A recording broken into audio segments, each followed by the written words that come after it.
Welcome to Inside Aesthetics, the world's leading podcast for injectors and aesthetic businesses. I'm Dr. Jake Sloan, an aesthetic doctor with over 16 years experience in facial aesthetics. And I'm David Siegel, an entrepreneur and business mentor with over 20 years of experience in our industry. Our podcasts are aimed at industry professionals, and any information or advice given is general in nature. You should consult with a healthcare provider before undergoing any treatment. You can also subscribe to us on Patreon for on-demand content for injectable and business education. Hey guys, welcome to Chapter 4 of our industry updates. Jake, it's Regulation City here in the aesthetics world in Australia. I thought it all stopped and then I was in Dubai, 6 weeks ago, and my phone was going bananas and all this stuff about Queensland health kicked off again. Yeah. So we're here with Charlie Aboud from Instant Cosmetics. We hosted Charlie not too long ago on one of our Friday episodes, but with so much going on in our Australian industry, this is bonus content to double down on what's been happening and maybe some of the solutions that Instant Cosmetics can provide for this particular situation that's occurred. So, Charlie, just want to briefly introduce yourself, your company, for maybe people who miss that, and then we can get into the detail of this podcast. Hi, Jake, David, thank you for having me. My name is Charlie Aboud. I'm head of Instant Cosmetics for Wesfarmers Health. Instant Cosmetics is a scripting and wholesale provider for independent nurses in the industry. And as you say, obviously, we've been working tirelessly over the past few weeks to try and navigate, the Queensland regulatory changes for injectables, and providing a solution for our nurses and our independent clinics so that they can continue to operate in a safe practice for themselves and their patients. Yeah. Now, to try and keep this simple, because there's a lot of nuance to this, but my understanding was in December last year, there was this sort of fact sheet put out by Queensland Health that essentially reiterated what had already been in practice for at least 6 years. Everyone was sort of caught unaware of how they were supposedly having to run their clinic. And we're talking about registered nurses particularly. So there was a lot of people sort of scratching their head and doing a bit more research, calling their lawyers, etc. And then by April this year, which is when I was away in Dubai, Queensland Health doubled down and said, yes, this is the law. You're expected to comply by it. So can you just summarize in a few sentences to just try and keep it simple? What has actually changed tangibly for registered nurse-owned clinics in Queensland? Well, you're spot on, Jake. So supposedly this has been the law since 2021. Now it's being enforced. So the recommendation is that Queensland nurses will no longer be able to have custody control over medicines. So they'll either require a doctor or a nurse practitioner to be on site when treating and dispensing medicines, or they'll need to have their medicines dispensed by a pharmacy labelled for each individual patient, and then sent to the clinic for administration by a registered nurse. So it's completely changed the landscape in which independent clinics can operate in Queensland from traditional ways of being able to work. Right. So I think some of the confusion has been around what do we mean by dispensed? Having a doctor on site, how often does that need to happen? Do they need to be working there all the time?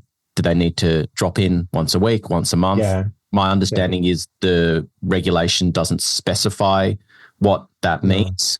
And I think that's where people are confused.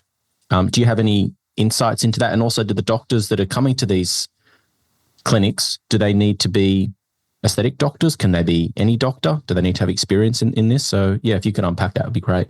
Well, I think it's a really valid point you make, David. There's been an addendum to the original fact sheet that was published in December of 2024. In April, the new fact sheet was released. There's still no definitive clarity around the points that you made in terms of frequency. We know that, it can't be ad hoc visitations by the nurse practitioners and doctors. Having said that, there was follow-up communication from Queensland Health sent out in May regarding the doctor or nurse practitioner model, if you like. And it was communicated that the doctor or on-site model, for it to be compliant, the doctors or medical practitioners need to be physically present at the clinic. And so periodic visits would not suffice to meet the regulatory requirements.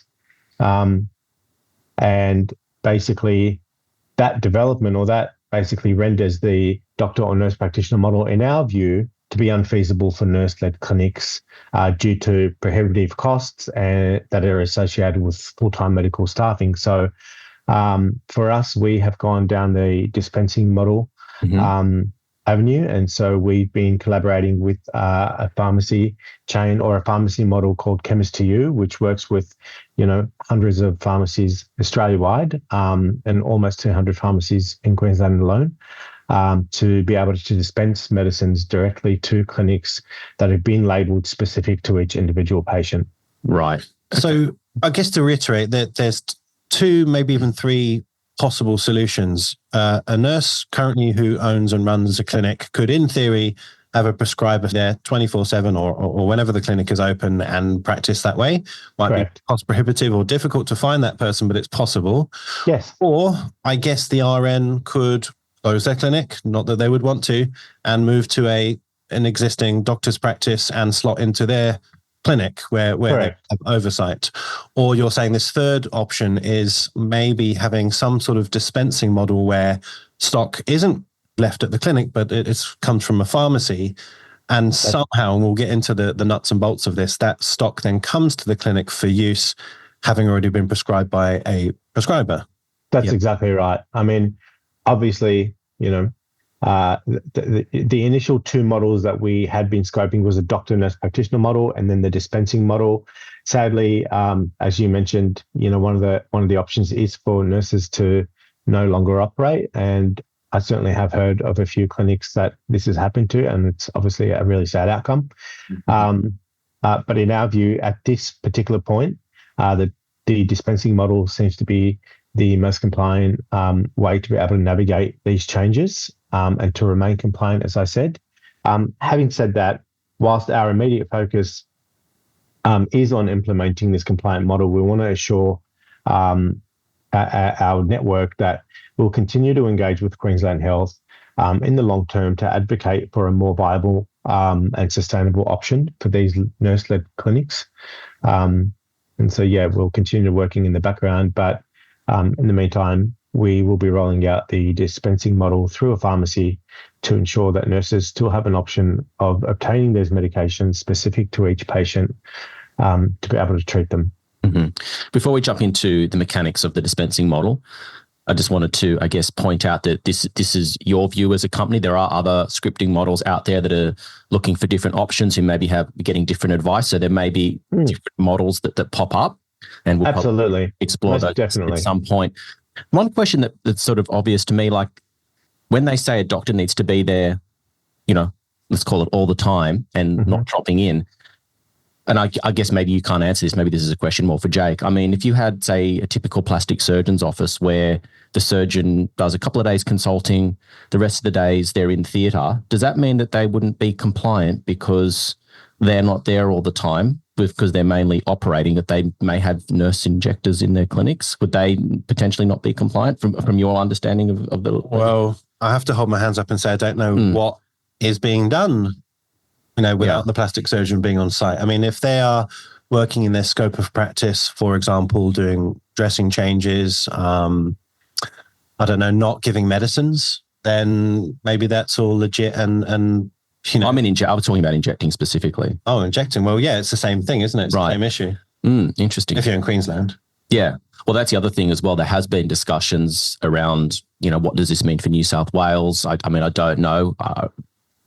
Some people think that this is kind of like the testing ground for what may roll out nationwide. Do you want to comment on any of that, Charlie? I know you might not be able to talk to that, but is there anything you want to add? Yeah, look, again, I think I certainly have heard, whispers out there that this might be coming to New South Wales. I think the only thing I can say about that is there's been no definitive, answers or confirmations from health departments relating to this. I think it's just wait and wait sort of scenario. We had a webinar with our nurses on Monday, and obviously that was a topic that was raised. And my advice is, there's been nothing specific to suggest that it is coming. But if it does come, I think our model with Chemist to You will be a very viable model which we can adapt into any state fairly quickly. Okay. All right. Well, can you just maybe now walk us through the mechanics of how the dispensing model will actually work? So just take us through from, patient calls up, wants a procedure done. Yeah. How does it all work? So, so the patient will call up, book an appointment. They'll come in for a face-to-face consultation with the registered nurse.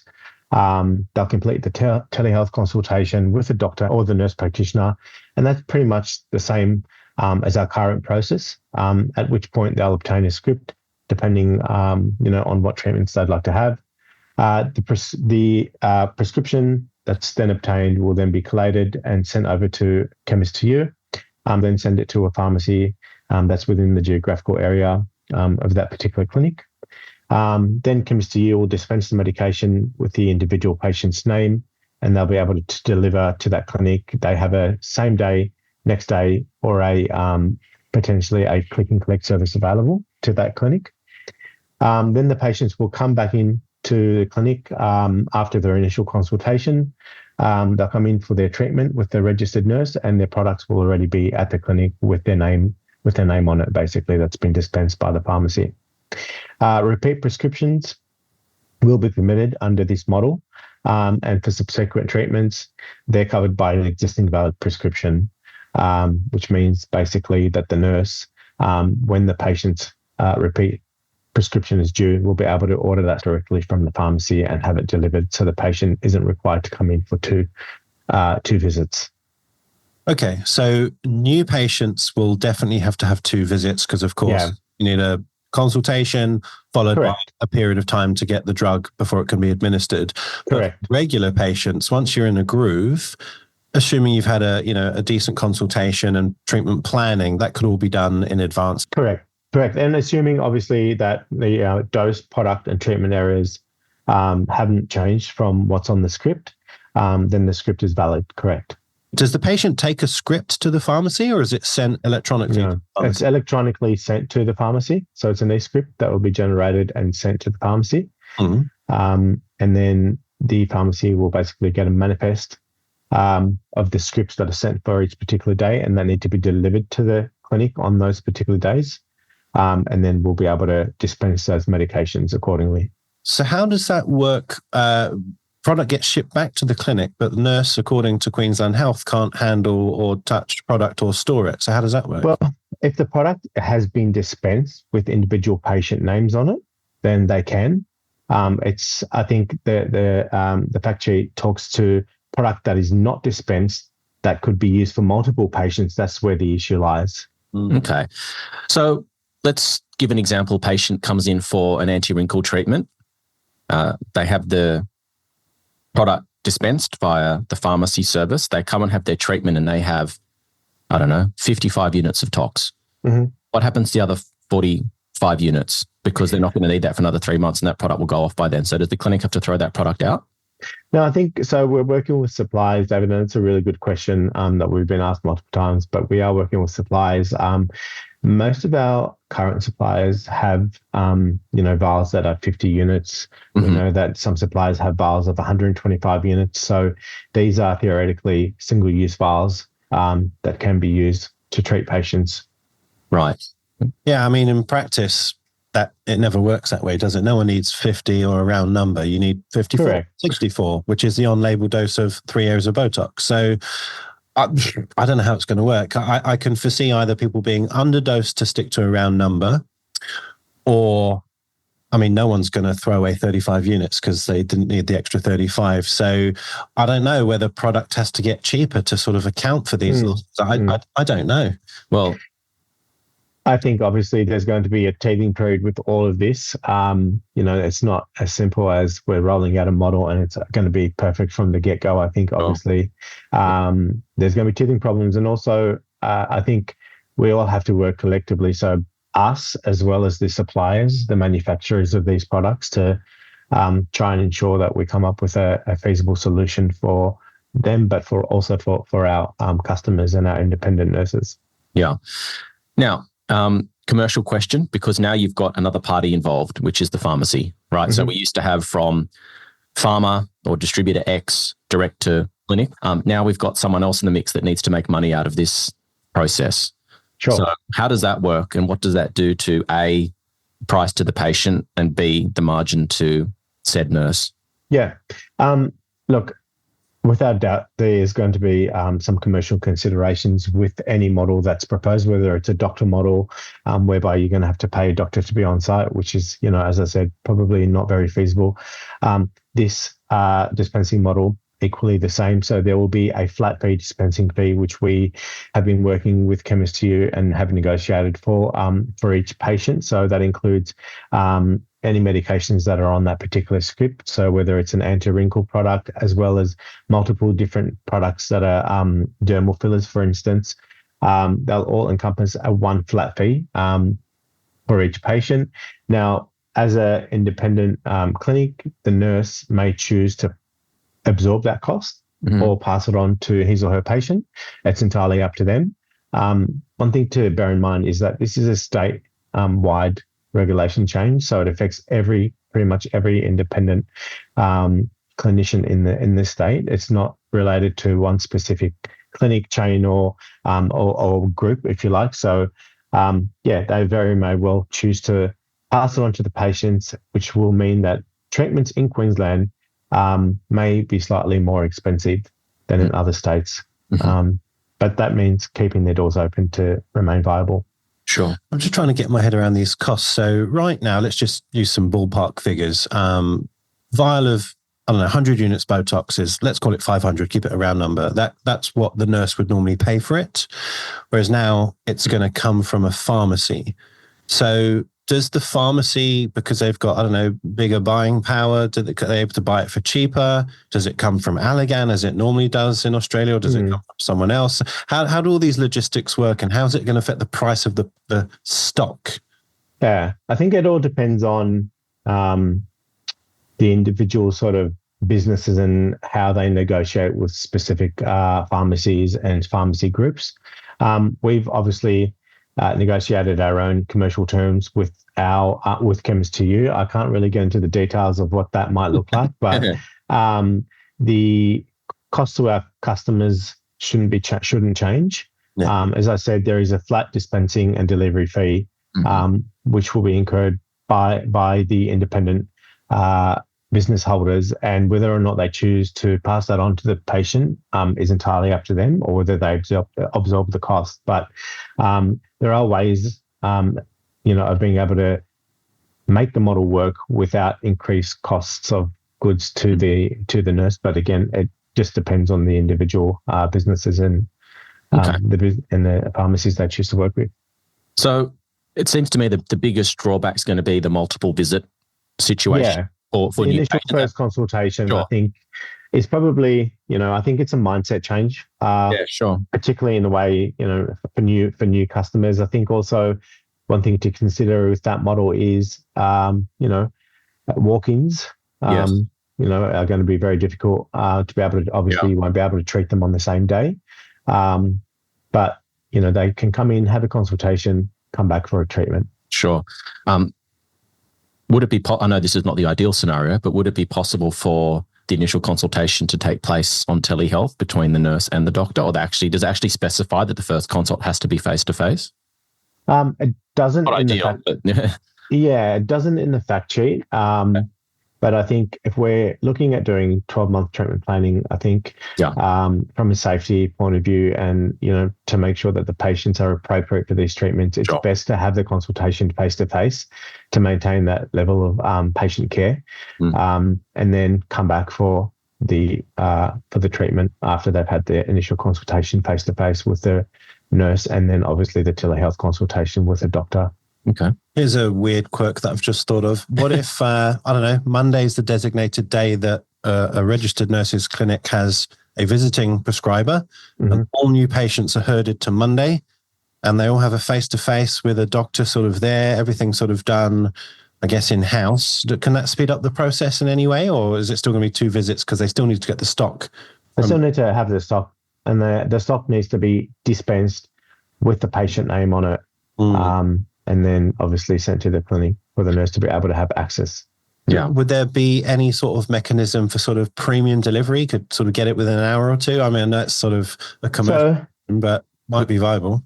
Yeah, absolutely. So I think, like I mentioned earlier in in this segment that chemists to you, if they order before 10 o'clock, they can have same day delivery. So essentially, if the consultations happen the day before or the consultations happen in the morning, and they place the order before 10 a.m., they can potentially have that stock on the same day or very much the next day. So, whilst they do have to come back, it can be a short window where they have to come back in. Well, we can see in the next few years. I mean, I could buy something from Amazon and it's there before I've even finished pushing the buttons. I can see now, like with drones just flying around with like options and fillers. There you go. That is a model that we're looking into. IA drone. There we go. One of the questions that has cropped up a lot, at least in our Inside Aesthetics WhatsApp, is the patient going to have visibility of the cost of the stock? Because there may be a discussion that could inadvertently happen between the patient and the chemist saying, "Oh, how much is this stuff, by the way?" Would that happen? No, not in our model. Our system is integrated with the chemist to use system. So the scripts will be sent directly to the pharmacies. The pharmacies will put the stock together and will deliver directly to the actual clinic. So the patient doesn't have the script to physically take to the pharmacy. It'll directly be sent to the clinics. Yeah, that could have opened up a whole other can of issues. Oh, yeah. There were people asking, well, hold on. The patient goes to chemist, got Botox in their handbag, they leave it in their car, the cold chain's disrupted. There were lots of fears about stuff like that. Absolutely. And, obviously that's what we want to minimize, patient risk. Yeah. Now, it goes without saying there's probably going to be people in certain parts of the country that are going to struggle with this the most. Like, I guess our people in rural areas that don't have a chemist to you near them. Have you just, I guess, come to the conclusion there's going to be some people that you're just not going to be able to help, some accounts you're not going to be able to service? No, not at all, actually. Okay. Chemists to you basically work with independent chemists around the country. So if there is and there are cases now where we've been, dealing with clinics that are in remote areas, and so chemists to you are working with the closest pharmacies that are within that proximity of the independent clinic to get them on board so they can basically use the model. Okay. I'm trying to think about the logistics thing. I think you've answered this. So if the patient is paying at the clinic for the service, but also there's a drug that's paid for separately in a way, or does the patient just make one payment, or are they paying for a drug and a service? They just make for one payment similar to what they're currently paying. So they come in and they get prescribed an anti-wrinkle basically for a certain treatment, and they pay for it the same way as they normally would. It's for the areas that they're having treated. And would new patients kind of in a way pay before they have the service? Because, they've had a consult, a drug's being ordered in their name or prescribed in their names. They pay before?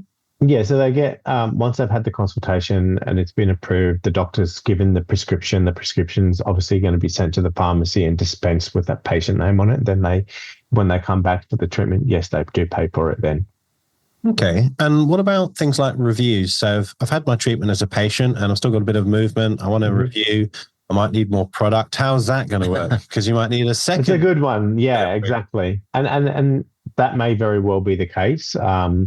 Again, guys, we haven't completely finalized what this all looks like in terms of, the nitty gritty things like reviews, but certainly something that we have been very much considering. But yeah, it is a very good point, the review piece and what that might look like. I've got one more that you're not going to like, Charlie. Hit me with it, David. Well, what happens about emergency situations where you need Hylaze, which is still a scheduled medication, and you need a script emergency? How's that going to work? Hylaze has actually been descheduled from our understanding. We have, there's a paper which shows that it's actually a descheduled medicine. It's an emergency medicine also. Okay. Right. So, yeah. Can you imagine someone with an occlusion and they're waiting for the product? Absolutely. Ray, you'll be here tomorrow. You didn't need that part of your nose. It's all good. That's interesting. I've not heard of that actually, Charlie. So you have to send us the details of that. I'll send you the paper. I wasn't very well aware of it until we started doing some research into it. But yeah, Hylaze and things like adrenaline and EpiPen are stress-free medications. It's interesting. There's actually similar arguments going on in the UK right now. I don't know if you know, Charlie, but Actually, different things occurred. They have to have a face-to-face, no telehealth. That's been made law. And so there's issue of, well, how do we stock emergency drugs if we don't have a face-to-face after the emergency's happened? Because you're not allowed to stock drugs like Hyalase, EpiPens. A bit like how our Australian nurses says a big hoo-ha in the UK about emergency stock and how do you do it if you can't stock it? It's a problem. It's a huge problem. What about if a patient's consulted, S4 is prescribed, gets shipped, delivered, and then suddenly a patient changes their mind or they're busy or they can't be bothered? Who owns the stock? Well, that's again another one of those questions that we have been considering very, very much so. So we're speaking with the pharmacists to see if there's any appetite for the pharmacies. Is it legally or is it viable for them to take that stock back? We haven't got a definitive answer on that yet, but it's something that we are certainly tabling. Okay, cool. Last question. Even though this is sort of specific for Queensland because it needs to be done sort of quickly, is your model up and running or is it still being fleshed out? It's very much there. The sort of mechanics of it have been fleshed out and very much in the workings. It hasn't been rolled out, and it will be rolled out in the coming weeks. Okay. Again, we're just there are little bits and pieces that we're trying to finalize and navigate before we roll it out. We've communicated our model to our network, and what that model will be, and so I mean, I can't imagine why someone in New South Wales would yet move to that model, but would it be available nationwide? Initially, we are not rolling it out nationwide. We're just rolling it out for Queensland. As you say, I think for us, we've communicated to our entire network that this model is the model that we're going with in Queensland. Right. Should other states then follow suit, that model will pretty much be a turnkey solution for the other states. But no, we're not rolling it out to other states just yet. Okay, fantastic. Well, thanks for filling us in on very important information, especially if you're a nurse in Queensland. I'm sure things will adapt and evolve as time goes on and you sort of work out hiccups. But it's great that there's a solution. Yeah. And keep us updated. I'm sure there's, as you said, it's a work in progress and there's still some teething issues to work through and logistics. So maybe we'll catch up in a few months once this is up and running. Yeah. Get some further detail from you. But thank you again for being generous with your time and keeping our listeners and our industry updated with your response to these changes. Thank you, guys. And looking forward to staying in touch. Our pleasure. Yeah. Thanks very much, guys. See you, Charlie. Thank you. Bye. For our latest news, follow us on Instagram at Inside Aesthetics Podcast. If you want to get in touch with myself or David, follow us on Instagram as well at Dr. Jake Sloan and David_Inside Aesthetics. Join our Patreon for invaluable business and injectable education. Get access to our global community of like-minded professionals, live and interactive Zoom sessions, hints and tip videos, webinars, and more. Head over to www.insideaesthetics.com/Patreon for more information.